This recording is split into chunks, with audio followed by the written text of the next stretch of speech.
আসসালামু আলাইকুম, সবাইকে স্বাগত জানাচ্ছি বিডিভিউজে। আপনাদের সঙ্গে আছি আমি তাসনিম হোসাইন। নবনির্বাচিত মার্কিন প্রেসিডেন্ট ডোনাল্ড ট্রাম্প অভ্যন্তরীণ ও আন্তর্জাতিক উভয় ক্ষেত্রে যুক্তরাষ্ট্রকে আবারও শক্তিশালী রাষ্ট্র হিসেবে গড়ে তোলার প্রস্তুতি নিচ্ছেন। বিশেষ করে মধ্যপ্রাচ্যে যুক্তরাষ্ট্রের ক্ষয়ে যাওয়া অবস্থান আবারও শক্তিশালী করার উপর জোর দিতে চাচ্ছেন ট্রাম্প। তার প্রত্যাশিত পররাষ্ট্রনীতি কী ধরনের হতে পারে তার কিছু আভাস ইতিমধ্যেই পাওয়া যাচ্ছে। তিনি তার নতুন পররাষ্ট্র নীতিতে আন্তর্জাতিক অঙ্গনে যুক্তরাষ্ট্রকে সংযত রাখার ও বর্তমান বাইডেন প্রশাসনের অনেক নীতিকে ছেঁটে ফেলার পরিকল্পনা চূড়ান্ত করে ফেলেছেন বলে ইঙ্গিত পাওয়া যাচ্ছে। এই নিয়ে বিস্তারিত থাকছে মোতালেব জামালির প্রতিবেদনে।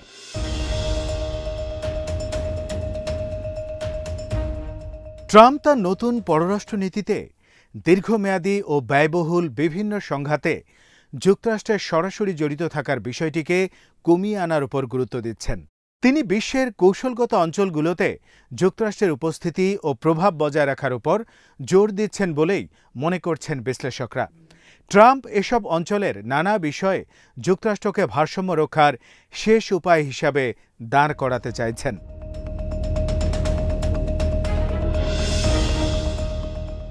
আঞ্চলিক কোনো শক্তির দাপট প্রতিরোধে শেষ পদক্ষেপ হিসেবে যুক্তরাষ্ট্র হস্তক্ষেপ করবে সে ধরনের নীতিকেই সামনে আনতে চান ট্রাম্প। তার এই দৃষ্টিভঙ্গি গণতান্ত্রিক সম্প্রসারণ ও উদারতাবাদের আদর্শ প্রসারের নীতি থেকে সরে আসার ইঙ্গিত বহন করে। নতুন এই পররাষ্ট্র নীতিতে আদর্শের পরিবর্তে ক্ষমতা ও নিরাপত্তার উপর ভিত্তি করে গৃহীত বাস্তবভিত্তিক নীতির প্রতিফলন ঘটতে দেখা যাবে।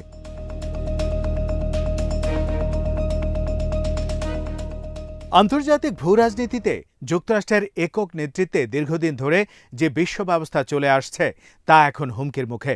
সাম্প্রতিক সময়ে যুক্তরাষ্ট্রের নেতৃত্বকে চ্যালেঞ্জ করে বহুকেন্দ্রিক বিশ্ব ব্যবস্থা গড়ে তোলার চেষ্টা করছে চীন ও রাশিয়ার মতো উদীয়মান শক্তিগুলো।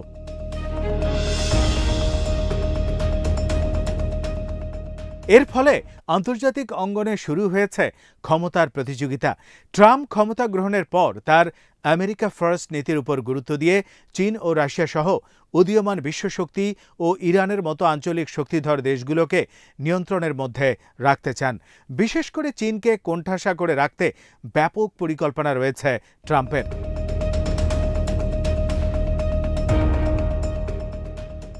আঞ্চলিক হুমকি কমিয়ে আনতে সক্ষম দেশগুলোকে নিয়ে জোট গড়ে তাদেরকে শক্তিশালী করতে সব ধরনের সহায়তা দেবেন ট্রাম্প। এই নীতি অনুসরণের মাধ্যমে প্রতিরক্ষা ও নিরাপত্তা খাতে যুক্তরাষ্ট্রের ব্যয় কমিয়ে আনার পরিকল্পনা বাস্তবায়ন করতে চান তিনি। আর এই অর্থ তিনি যুক্তরাষ্ট্রের অভ্যন্তরীণ বিভিন্ন খাতে ব্যয় করার উপর অগ্রাধিকার দিতে চান।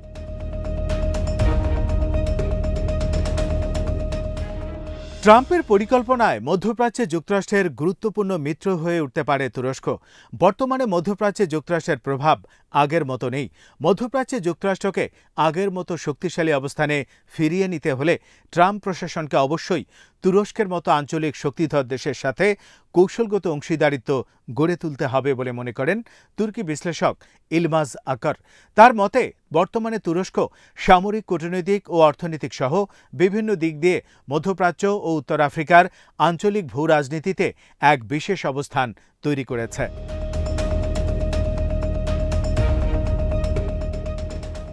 পশ্চিমাদের সামরিক জোট ন্যাটোতে যুক্তরাষ্ট্রের পরেই দ্বিতীয় বৃহত্তম সামরিক শক্তির অধিকারী দেশ হচ্ছে তুরস্ক। আঞ্চলিক বিভিন্ন সংঘাতের অবসান ও স্থিতিশীলতা বজায় রাখতে গুরুত্বপূর্ণ ভূমিকা পালন করে আসছে তুরস্ক। দেশটি কোনো একক শক্তির সাথে সম্পর্ক রক্ষা না করে বরং যুক্তরাষ্ট্র, চীন ও রাশিয়া সহ সব পরাশক্তির সাথেই সুসম্পর্ক রক্ষা করে একটি ভারসাম্যপূর্ণ পররাষ্ট্রনীতি অনুসরণ করছে। এভাবেই তুরস্ক তার কৌশলগত স্বাতন্ত্র্য বজায় রেখে আন্তর্জাতিক অঙ্গনে নিজের অবস্থানকে সমুন্নত রেখেছে।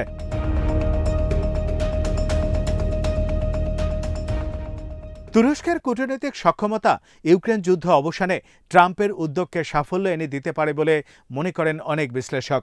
রাশিয়া ও ইউক্রেনের মধ্যে চলমান যুদ্ধে তুরস্ক দুই দেশের মধ্যে শান্তি আলোচনায় মধ্যস্থতাকারীর ভূমিকা পালন করছে।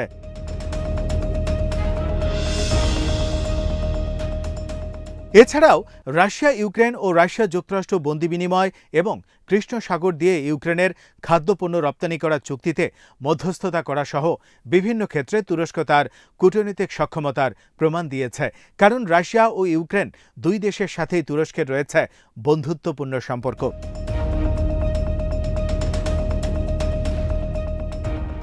তুরস্ক একদিকে ইউক্রেনের রাশিয়ার সামরিক আগ্রাসনের নিন্দা করে জাতিসংঘে গৃহীত প্রস্তাবকে সমর্থন দিয়েছে। একই সাথে ইউক্রেনকে বেইরাক্তার ড্রোনও সরবরাহ করেছে আঙ্কারা। অন্যদিকে রাশিয়ার উপর যুক্তরাষ্ট্রের নেতৃত্বে পশ্চিমাদের আরোপ করা অবরোধেও যোগ দেয়নি তুরস্ক। এভাবেই দুই পক্ষের মধ্যে একটি ভারসাম্যপূর্ণ সম্পর্ক রক্ষা করে চলছেন তুরস্কের প্রেসিডেন্ট এরদোয়ান। এভাবেই তিনি তুরস্ককে একটি মর্যাদাপূর্ণ আঞ্চলিক শক্তি এবং সংকট নিরসনে মধ্যস্থতায় সক্ষম একটি দেশ হিসেবে বিশ্বমঞ্চে তুরস্ককে উপস্থাপন করেছেন।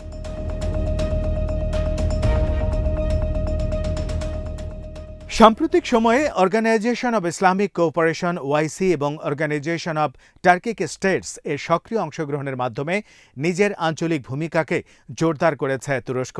এই অঞ্চলের স্থিতিশীলতা বজায় রাখার ক্ষেত্রে তুরস্ক যে একটি গুরুত্বপূর্ণ অংশীদার তা প্রমাণ করে দিয়েছে দেশটি।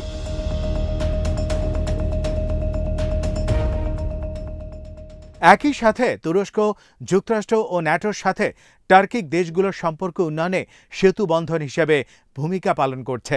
এর ফলে এসব দেশের বেশ কয়েকটি ইতিমধ্যেই রাশিয়ামুখী নীতি অনুসরণ করা থেকে সরে আসছে ক্রমান্বয়ে।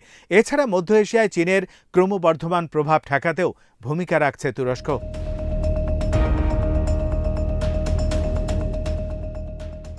দেশটির এই ভূমিকা যুক্তরাষ্ট্রের চীন ঠেকাও নীতির ক্ষেত্রে সহায়ক ভূমিকা পালন করছে।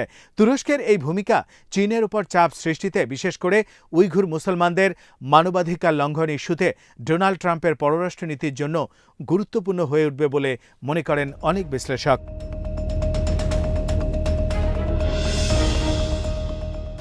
মধ্যপ্রাচ্যের সাথে ইউরোপের সংযোগ স্থাপনের ক্ষেত্রে তুরস্কের ভৌগোলিক কৌশলগত অবস্থান খুবই গুরুত্বপূর্ণ।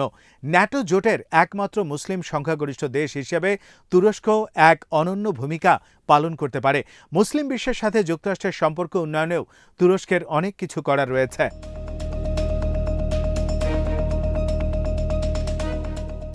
ডোনাল্ড ট্রাম্প বিশ্বের বিভিন্ন স্থানে মোতায়েন করা মার্কিন সেনার সংখ্যা কমাতে চাইছেন। একই সাথে ন্যাটো জোটের বার্ষিক খরচের বড় অংশই ইউরোপের ঘাড়ে চাপানোর পরিকল্পনা রয়েছে তার। কেননা যুক্তরাষ্ট্র দীর্ঘদিন ধরেই ইউরোপের নিরাপত্তা নিশ্চিত করার দায়িত্ব পালন করে আসছে।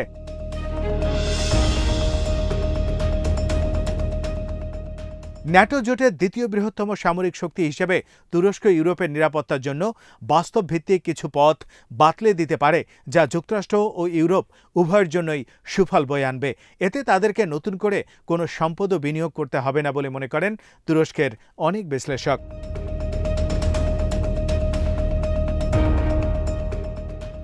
সিরিয়ায় মার্কিন নীতি নিয়ে আঙ্কারার সাথে ওয়াশিংটনের বিরোধ চলছে অনেক আগে থেকেই। তুরস্কের কুর্দিদের বিচ্ছিন্নতাবাদী সংগঠন পিকেকে এর সহযোগী সংগঠন হিসেবে কাজ করে থাকে সিরিয়ার কুর্দিদের সংগঠন ওয়াইপিজি। এই দুটি সংগঠনই তুরস্কের সেনা এবং পুলিশ সদস্যদের উপর দীর্ঘদিন ধরে হামলা করে আসছে। পিকেকের প্রতি সমর্থন রয়েছে যুক্তরাষ্ট্রের, যা তুরস্কের সাথে ওয়াশিংটনের সম্পর্কে টানাপোড়েন সৃষ্টি করেছে।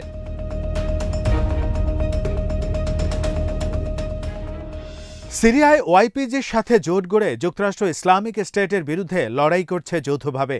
এছাড়া প্রেসিডেন্ট বাশার আল আসাদের বিরুদ্ধে সশস্ত্র লড়াইয়ে ওয়াইপিজির নেতৃত্বাধীন সিরিয়ান ডেমোক্রেটিক ফোর্সেসকে সব ধরনের সহায়তা দিচ্ছে যুক্তরাষ্ট্র। সিরিয়ায় কুর্দি বিদ্রোহীদের দমনে তুরস্কের উদ্যোগে নানাভাবে বাধা সৃষ্টি করে আসছে ওয়াশিংটন, যা দুই দেশের সম্পর্কে বিরূপ প্রভাব ফেলছে।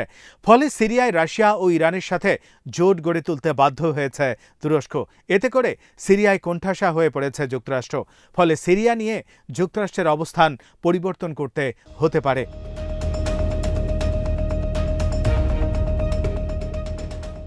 গাজা উপত্যকায় ইসরায়েলের গণহত্যা ও ধ্বংসযজ্ঞে যুক্তরাষ্ট্রের নিঃশর্ত সমর্থনকে কোনোভাবেই মেনে নিতে পারছে না তুরস্ক। ডোনাল্ড ট্রাম্পের ইসরায়েল সমর্থক মন্ত্রিসভা দায়িত্ব গ্রহণের পর গাজার ব্যাপারে মার্কিন নীতির আরও পরিবর্তন হতে পারে বলে মনে করা হচ্ছে, কারণ তারা গাজায় কোনো যুদ্ধবিরতি চান না। গাজা ও অধিকৃত পশ্চিম তীরকে ইসরায়েলের সাথে যুক্ত করার পক্ষেও মত আছে এই মন্ত্রিসভার কিছু সদস্যের।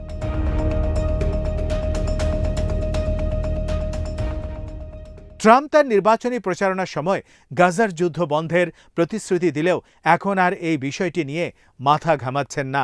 তুরস্কের ব্যাপারেও ট্রাম্পের গঠিত মন্ত্রিসভার সদস্যদের বিরূপ মনোভাব রয়েছে, কারণ এই মন্ত্রিসভার অধিকাংশ সদস্যই কট্টর ইসরায়েল সমর্থক। তারা ইরানের পাশাপাশি তুরস্কের উপরও অবরোধ আরোপ করার পক্ষে। তারা সিরিয়ায় কুর্দি বিদ্রোহীদের বিরুদ্ধে তুরস্কের সামরিক অভিযান চালানোর ঘোর বিরোধী।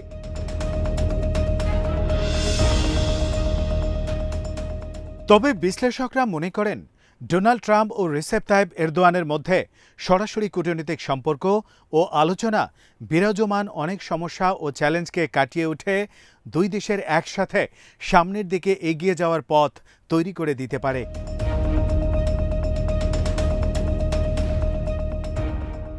আজ এখানেই শেষ করছি। সবাই ভালো থাকুন, সুস্থ থাকুন আর দেখতে থাকুন বিডি ভিউজ।